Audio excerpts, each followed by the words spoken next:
In the winter of 1943, in a sterile room at the Oz headquarters in Washington, D.C., a young woman named Lena Vogel was given a task that would break a lesser person.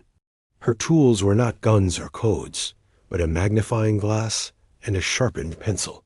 Her mission: to analyze aerial reconnaissance photographs of Nazi-occupied Europe and identify bombing targets. Lena was a refugee. Her family had not escaped Berlin in time. She took the job not out of patriotism for her new country, but for a private, burning vengeance. She pored over the images of factories, rail yards, and U-boat pens with cold, clinical efficiency. She became one of the best. Her eyes could distinguish a tank from a truck at 20,000 feet, spot the subtle camouflage netting over a gun emplacement. One afternoon, she was handed a new batch of photos. The target was a synthetic rubber plant in Leverkusen, Germany. She began her analysis, tracing rail spurs and power lines. Then, her magnifying glass drifted to the edge of the frame, to the workers' housing adjacent to the plant. It was a habit, a dangerous one, to look at the lives around the targets. In one grainy backyard, she saw a swing set. A simple A-frame of painted pipe with 2 empty swings. The photograph was taken on a weekday. The factory was operational. The swings were still. Her breath caught. She knew that factory's schedule from other intel. The day shift would be ending soon. The parents would be coming home. The children would be waiting. Her target was not just a factory. It was the moment a parent stepped off a tram and saw their child on that swing. She was not marking a building for destruction.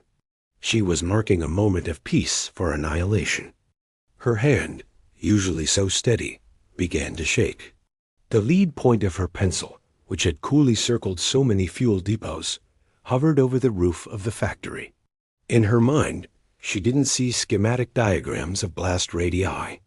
She saw the swing set, twisting in the heat, the painted metal bubbling. She could not do it. But to refuse was treason. To do it was to become the monster she had fled. Lena found a third way. She completed her analysis with flawless precision. She circled the main reactor building, the railway loading bay, the administrative block. And then, with the same steady hand, she drew a second, smaller, perfect circle on the photograph's margin. Inside it, she wrote a single, clear notation: K-31, probable air raid shelter, unconfirmed. Priority for post-strike assessment. K-31 was not a real designation. It was her own invention. In her private key, K stood for kinder children. 31 was the estimated number of row houses in the complex.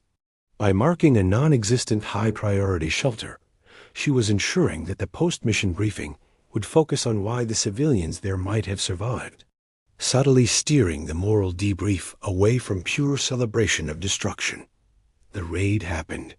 The factory was heavily damaged. The post-strike photos showed the worker housing still standing, scarred but intact. The intelligence report noted the unconfirmed shelter and recommended further study.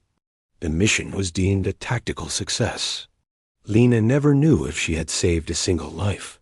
She never spoke of her private notation. She continued her work, her small, silent rebellion. For every factory she marked, she would find one human detail: a line of washing, a bicycle leaning against a wall, a small garden plot, and she would file it away in her memory. She was not just a cartographer of targets. She became a cartographer of the humanity she was forced to target, drawing invisible maps of the lives in the margins of war, ensuring that someone, even if only her, remembered that a world existed beyond the crosshairs. Her vengeance had cooled into a profound, lonely guardianship, a quiet pact to never let the world and the photographs become merely coordinates, but to always see the swing sets waiting in the silent, grainy gray.